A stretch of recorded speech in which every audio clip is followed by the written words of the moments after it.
Hey, hey, hey, I'm Millie. And I'm T. And this is Lit Conversations with T and Millie. Mm-hmm. And we are going to be talking to Exennials and Millennials. For us, by us. Tiana, explain to us what Exennials are. So it's used to describe people that are born in the early 1980s. Those that are comfortable with both analog and digital communications. So we were the last generation that knows what it's like before a world of technology. Of when technology took over.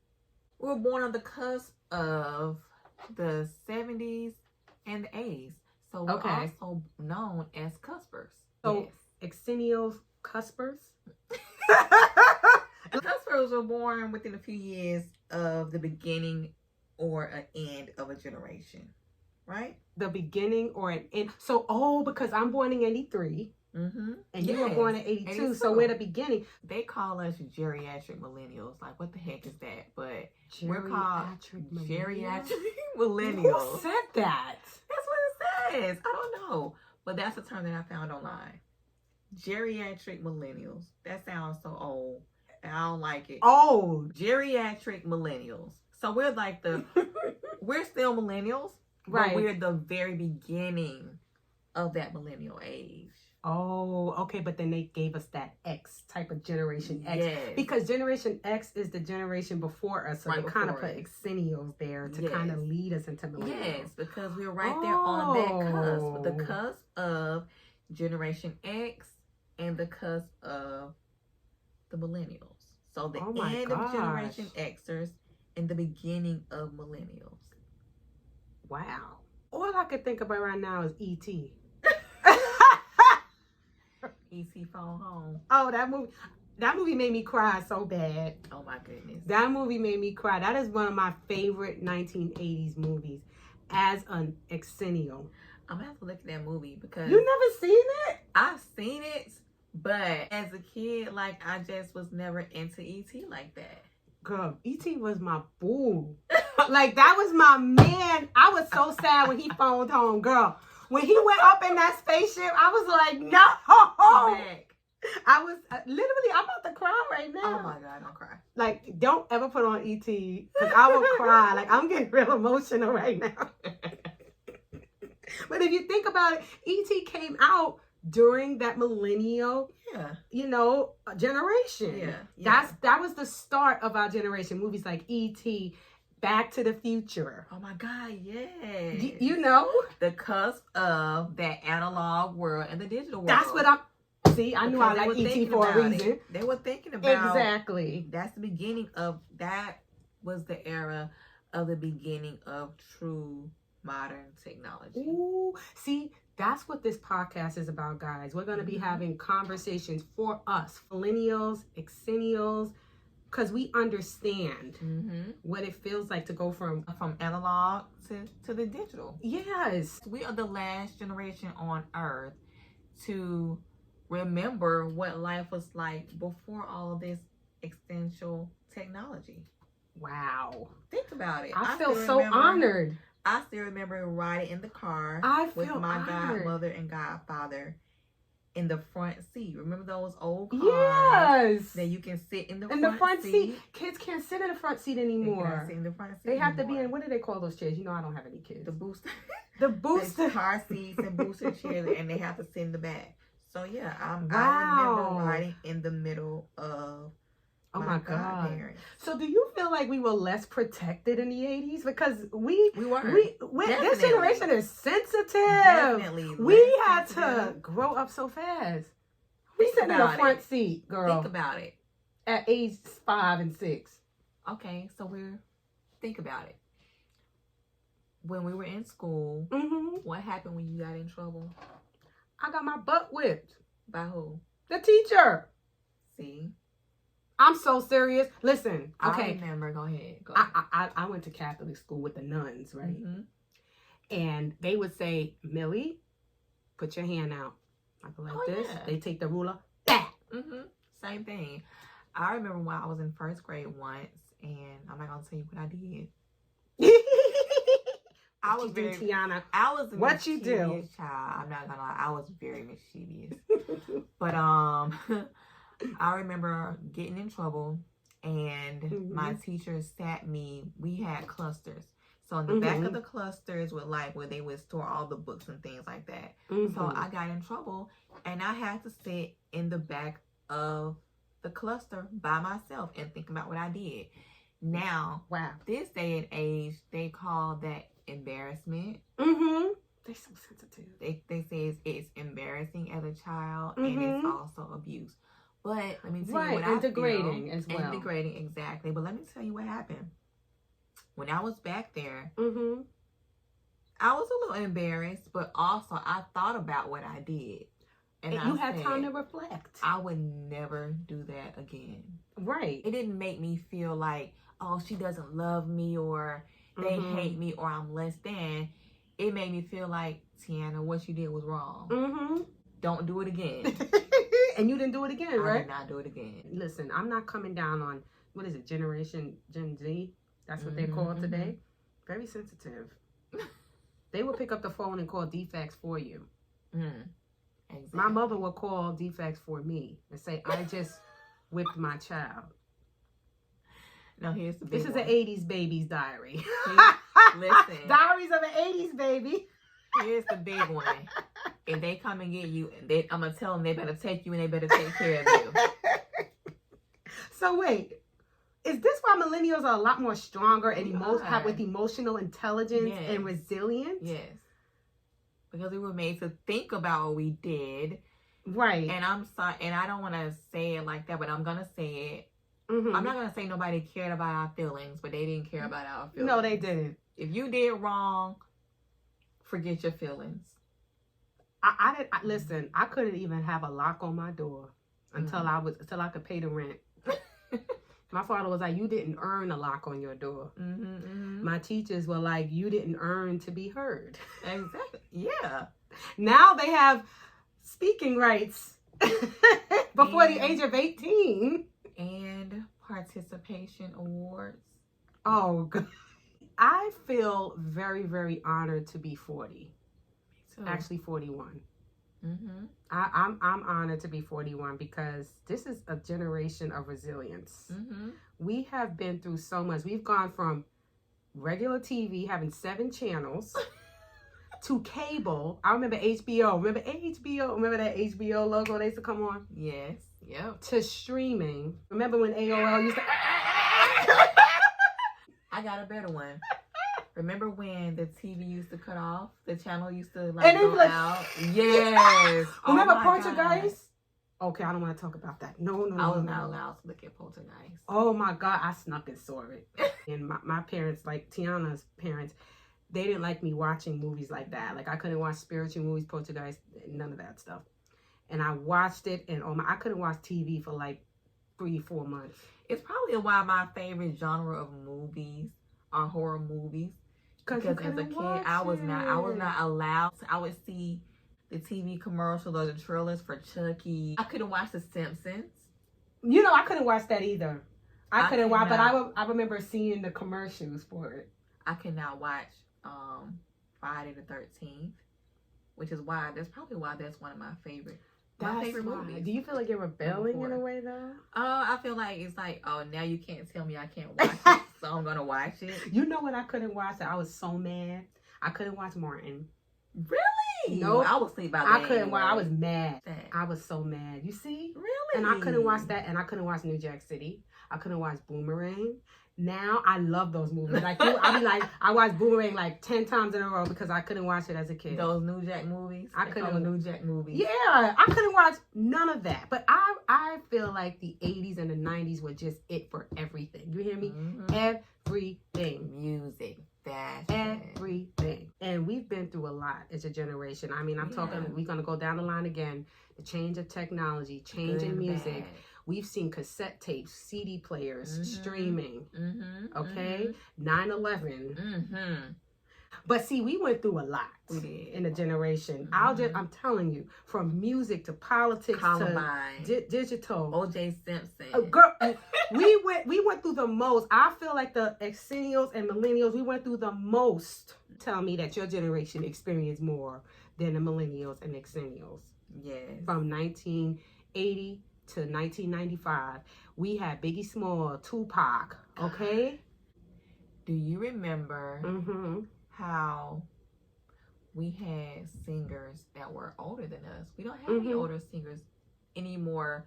Popular, mainstream older singers like Anita Baker. Oh, you know, Anita Luther Baker was like in her Vandross. early 30s. I thought she was older I know, right? I thought she was older because of her picture. Wait. Remember how her picture looked, her photo album? She looked like she was like 40. But no, seriously though, our teachers look older than they were. They looked, yo, my 4th grade teacher, I thought she was like 50 something. The only teacher I remember that did not. I love you, Miss Foster, if you're watching. The only teacher that I remember that did not look older than she was my 3rd grade teacher, Miss Johnson. What made her and look Miss young? Johnson looked like Toni Braxton to me. Oh, I would have been like, wow. I loved Toni Braxton. She looked like Toni Braxton. Wait, you're so right, though. Like, I thought Toni Braxton was older, too. She was only like 21. Really? I did. I feel like she was older. I feel like Luther Vandross was young, too. I know, I thought he was old. Yeah. We still had Tina Turner. You're Tina Turner was a little bit older. Wow. But she's probably like in her 40s, right? Probably. What, Tina Turner? In the 80s? 80s? Yeah. Oh my God. This is too... Listen, do you know the guy from Family Matters was 32? The father? Stop. Carl Winslow? They were in their 30s. I thought they were like in their 40s or 50s. Oh, you know what? I'm going to say 40s. But they were so young. These people were young. That is crazy. And now our generation looks young. We look young. Yeah. Well, we're saying that, but I hope you agree. Like, we're teachers. But you know what? We're honored to be teachers. Educators. We are educators. So I'm going to read a quote. It says, okay, millennials have lived in 5 different decades, 2 centuries, 2 different millennia, and we ain't even 50 yet. Not yet. But we are 40. We are the aunties. The new aunties. Some of us are grandmas. Yes. We are actually the ones that generations are looking up to. So your auntie Tiana. Oh. But I love it though. So what I always say is, when people ask me, like my kids have even asked me, they're like, Mom, how do you feel now? I'm like, look, I feel great. Wait, they asked you how you feel when you turn 40? How do I feel? And my daughter was like, if you had the chance to be born then or now, what would you choose? And I was like, I would still choose to be born then. I remember being a teenager and looking at, like even back then, like the music kind of reflected the future. Like if you think about like, a lot of the videos had a bunch of like technology, music videos had a bunch of technology integrated into it. And I was like, this is freaking great. Men in Black. Yeah. You remember the video with Will Smith and the aliens? Yes. I was like, this is freaking great. Right. The TLC Scrub videos. A lot of Missy Elliott, Jennifer Lopez videos. Seriously. I just love our generation. Yes. And I love this podcast. And this is what I'm saying. I looked, Tiana looked, we looked. We said there is no one out there talking about our generation. We are replacing the baby boomers. Yeah. They were the biggest generation. I believe we are. The biggest and the most prestigious. I feel like that we're there because come on, we survived September 11th, 9/11 terrorist attacks. I mean, jeez, I remember like it was yesterday. Yeah, and remember the recession in 2009? I'm telling you, listen, ain't nothing we haven't been through. We've been through it all. What have we not? What has this generation not been through? I seen cassette tapes, y'all, records. Yeah. We went from that to streaming. And we know how to do it all. I could still play a cassette tape. I can still play a CD player. I can play a VHS. I can still play an 8-track. Really? Yes. I had an 8-track in my room. You have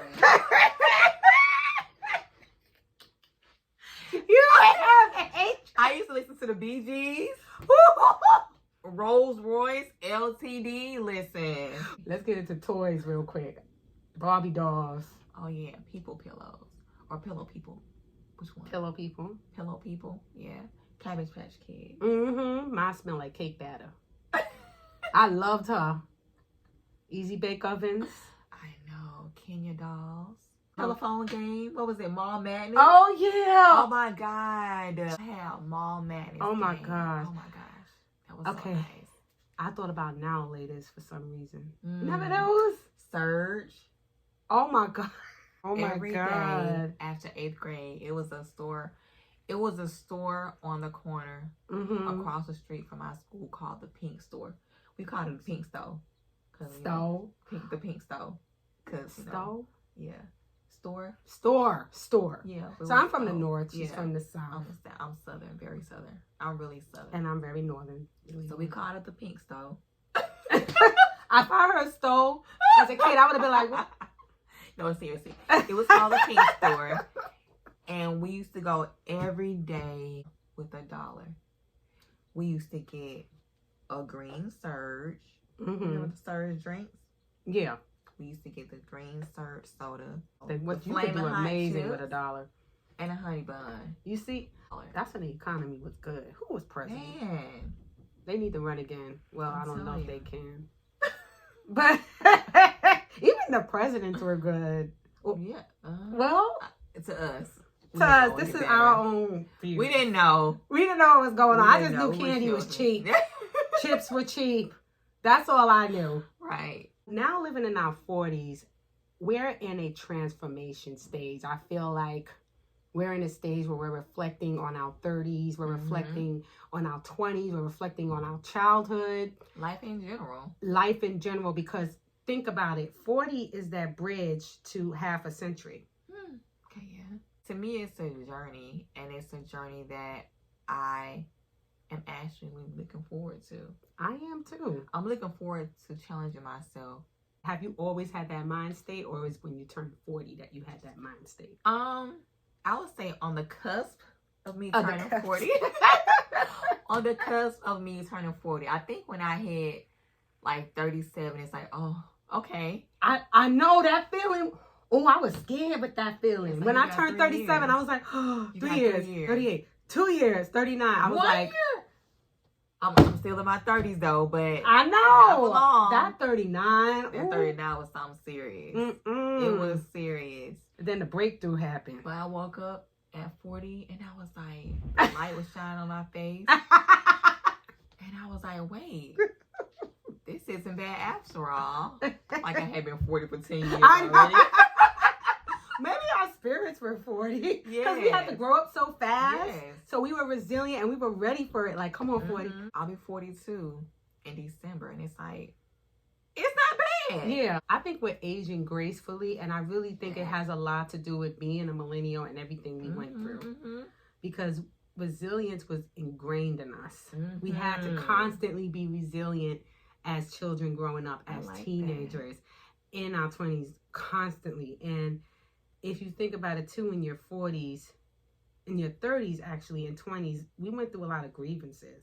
And I'm not just talking about death. I'm talking about divorce, loss of relationships, friendships that didn't make it, relationships with family members that are dead. That requires resilience. A lot of changes. Not all changes are bad. Good changes too. And I think that's normal, especially around this time in our lives, because we're not supposed to say things aren't supposed to stay the same. You're supposed to go through changes.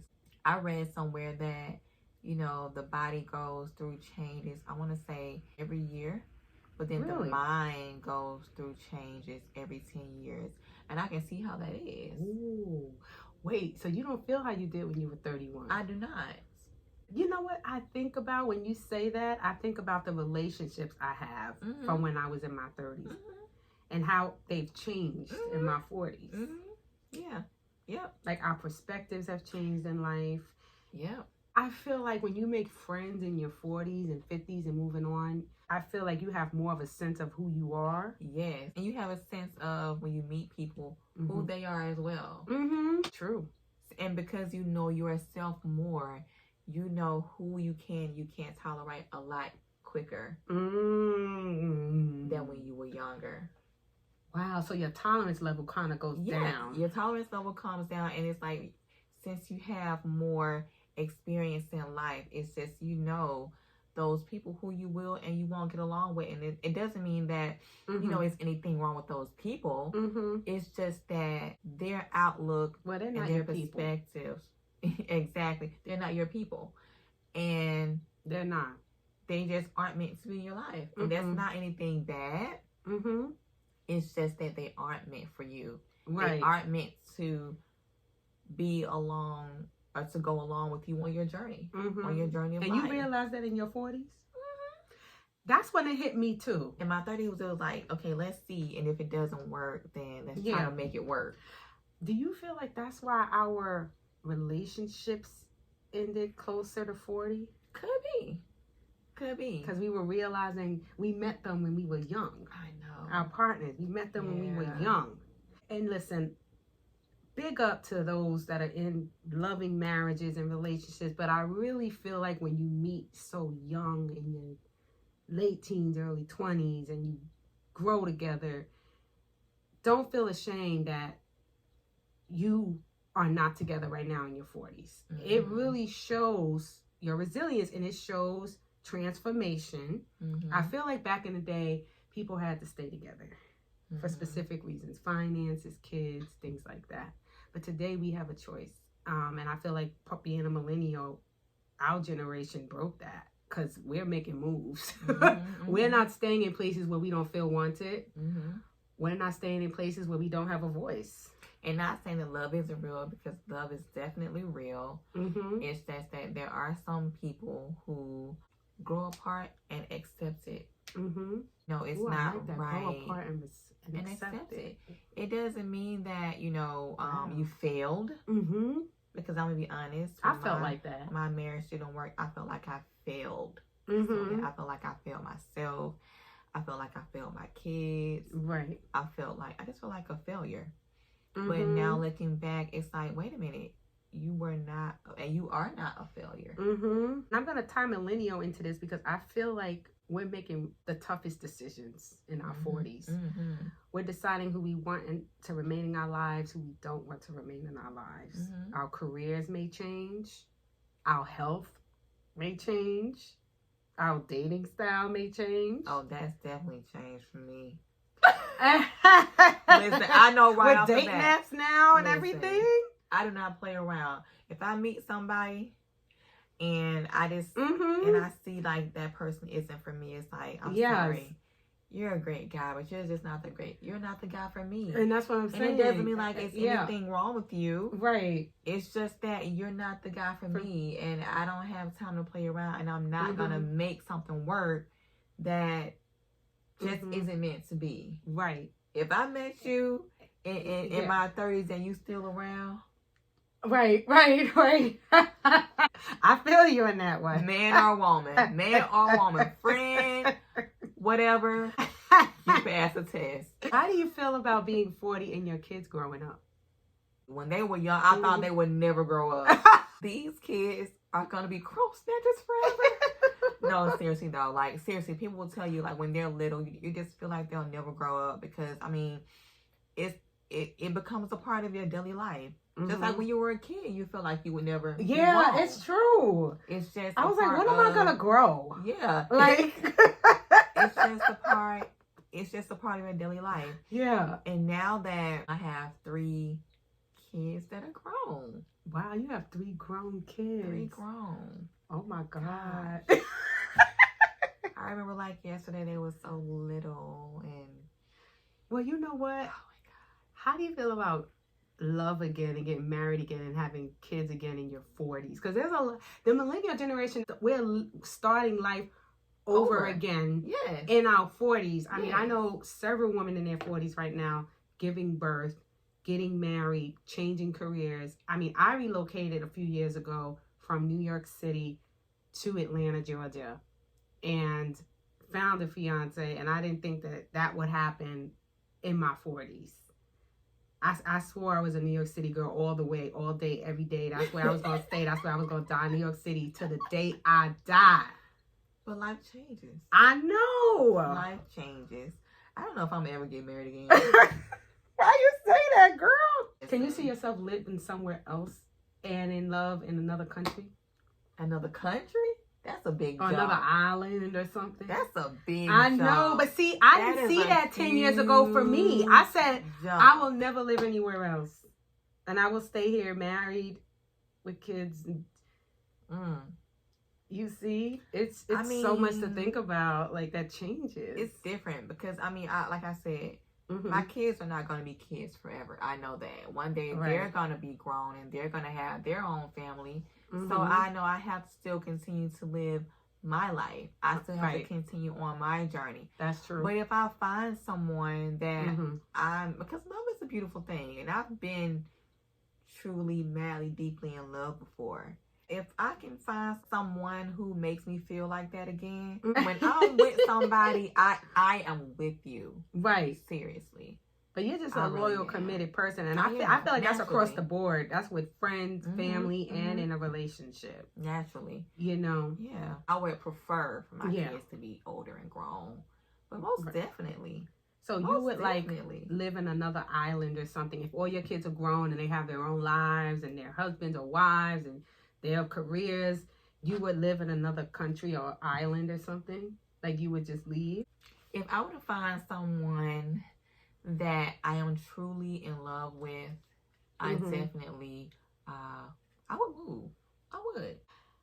I feel like, again, because it's that resilience engraved in us, in the millennials. We don't have a problem with change because we've had to change so many times in this. We had to go through so much change. That's true. As soon as we got comfortable with something, we got comfortable with a CD player. We going on the iPod. As soon as I get comfortable with a CD player, I had a Walkman. What little Walkman walking around with the cassette tape. My first cassette tape was Brandy. Billy, my first cassette tape was I Want to Be Down. Crazy Sexy. Oh, for real? My first CD was Immature's Playtime Is Over. And I didn't even have a CD player yet. I had to go get a CD player to listen to that CD. Wait. Crazy. My first, don't laugh. My first CD was Britney Spears. Really? Okay. I know. But I like that song, Hit Me Baby One More Time, okay? Shoot. The music video got me. That was a big song. The music video I did was Spice Girls. You know, I had my phase, okay? Oh, listen to Spice Girls the other day in the car, I swear to God. Me and my daughter was Girl. She was that group was dope, okay? She was looking at me like, what is this? I was like, girl, this is Spice Girls. Girl. How you in those Spice Do you remember Girls? that video when they was, tell me what you want. Girl, oh my God. Oh my God. See what I'm saying? Happy music, though. We were happy. Music. Oh my God. We were so happy. So even happy. the hip hop music was happy. I'm open to change. Yes. So I can see myself, you know, me and you spoke about this before. I can see myself when I'm an older woman, like 75. I'm going to be on a beach somewhere. With my locks hanging down to the ground. Real long. With a dragging on the sand. Listen, with a long dress on and some flip-flops. Flip-flops. And eating mangoes. Flip-flops. And drinking coconut water. Flip-flops. From a coconut. I've never seen you in flip-flops. I mean, yeah. I mean, on the beach, even though I have this girl wears heels all the time. I have worn heels on the beach, and I was like, Tiana, what are you doing? They were kitten heels, though. Yeah. They were kitten heels. I can see myself, like I said, 75 years old, with my long dress on, with my flip-flops on, eating mangoes and drinking. Wait a minute. You said on like me. Huh? You said on like What'd me. I say? You said on. You said on! You sound like New York. You said on. I said on. I be saying on like that. Hilarious. Oh. The last thing I wanted to touch on with our generation was we got to talk about movies. So we are in Tiana's basement, and she has a very nostalgic basement. So you have the movie Clueless up, which is my favorite movie. Yeah, it's Clueless. so nostalgic. Boys in the Hood. I do. Coming to America. This is what I'm saying. What is that? Scream. Scream. New Jack City. Yes. is this? I had some words somewhere. You have a lot. We gonna record this whole basement. Nightmare on Elm Street. This is a millennial's dream. This basement. Nightmare on Elm Street. Chucky. Well, I don't see Chucky. Let me see. What is that? Chucky used to scare the heck out of me.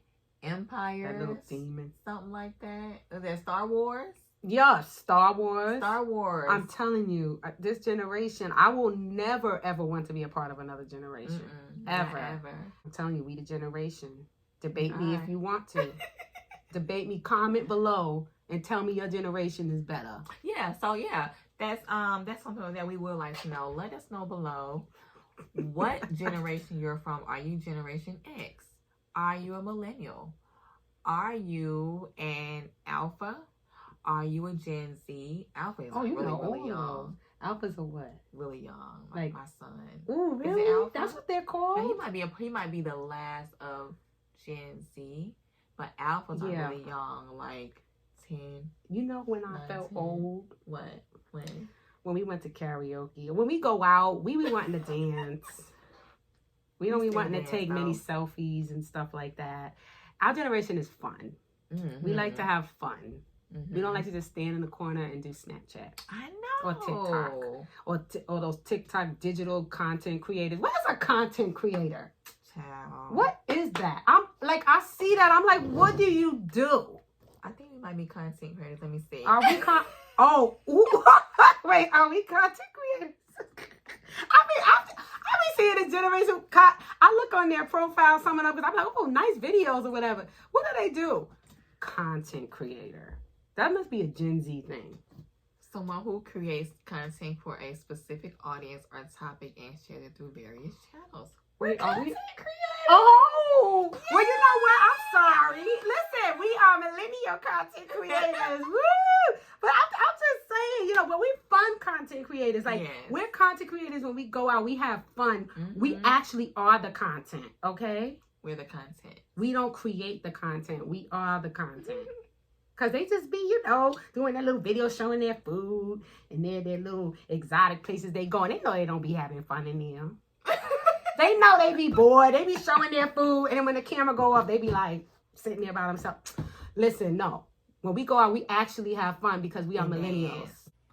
All in all, this is basically the time for us to continue with enjoying our lives. This is not the end. Yes.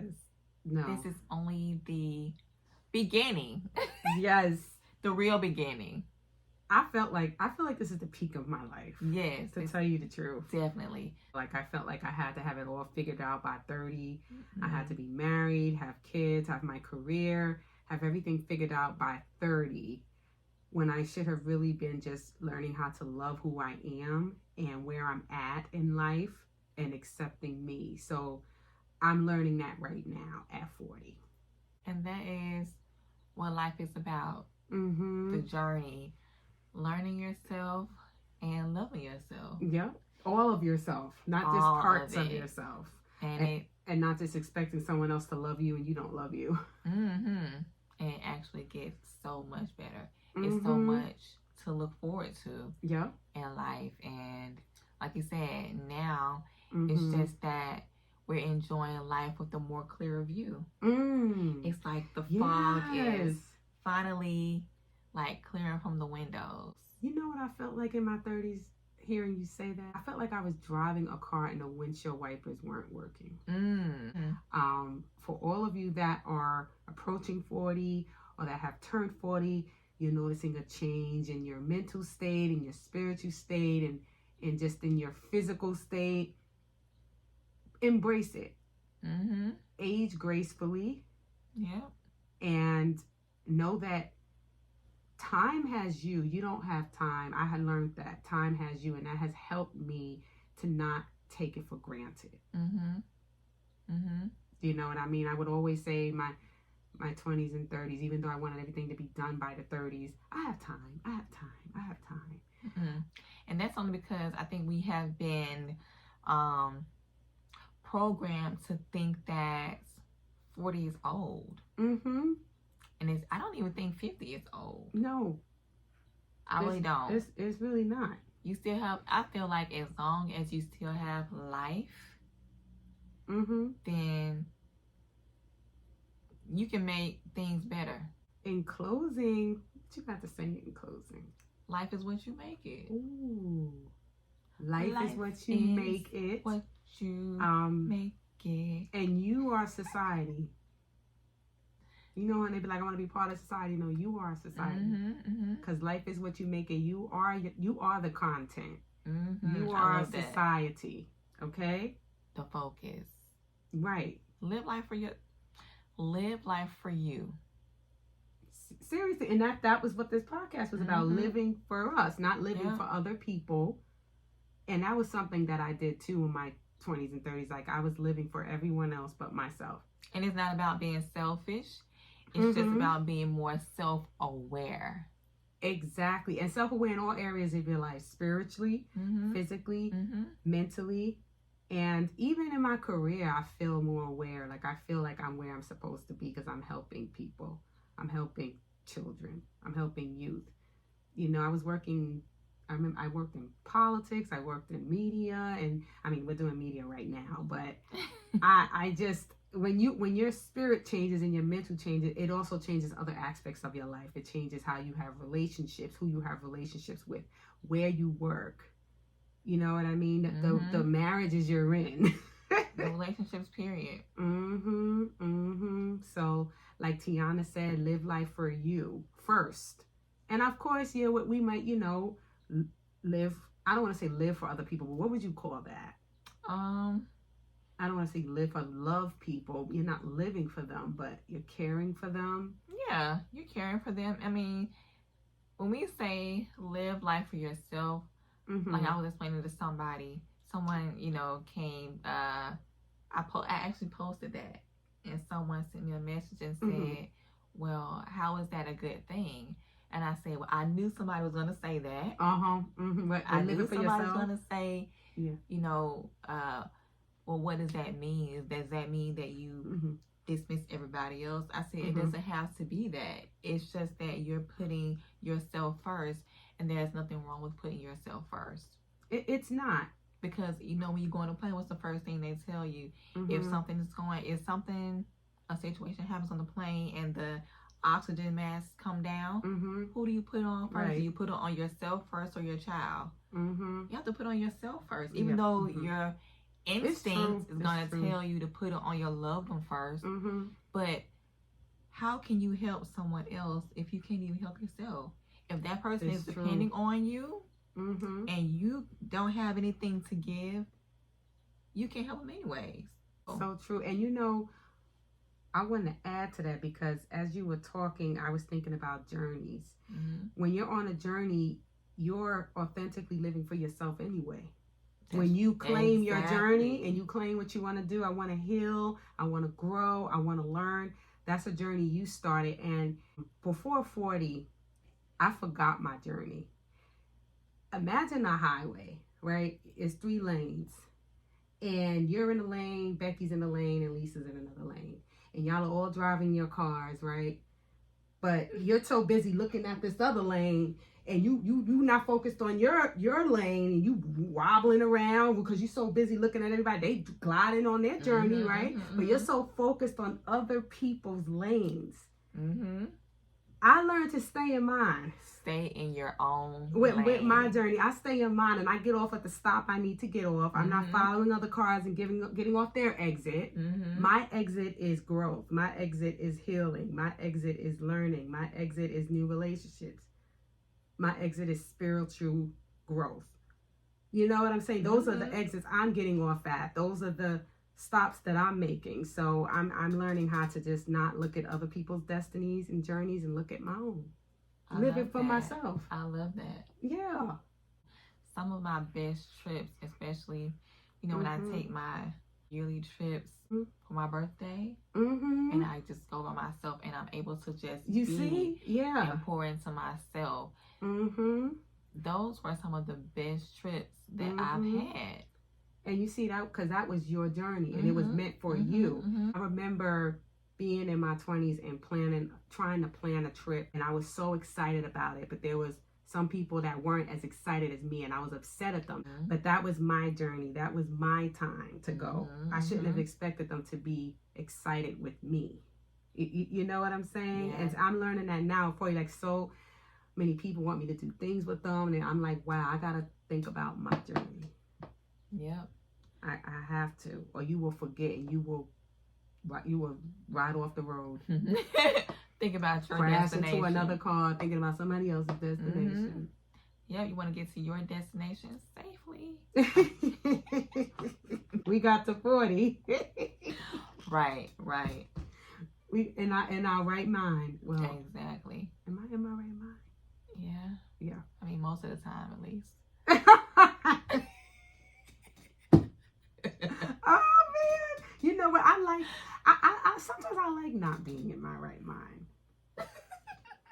It's fun. You to know me. what?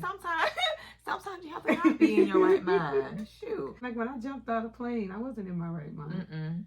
It couldn't have been. But you know what? That's okay, because that was something that you wanted to do. Did you enjoy it though? I did. See, most stuff I enjoyed when I wasn't in my right mind. When you fall in love, sometimes you're not in your right mind, right? But it's the best feeling ever. Is it? Yeah. And you know what? Falling in love, that's scary.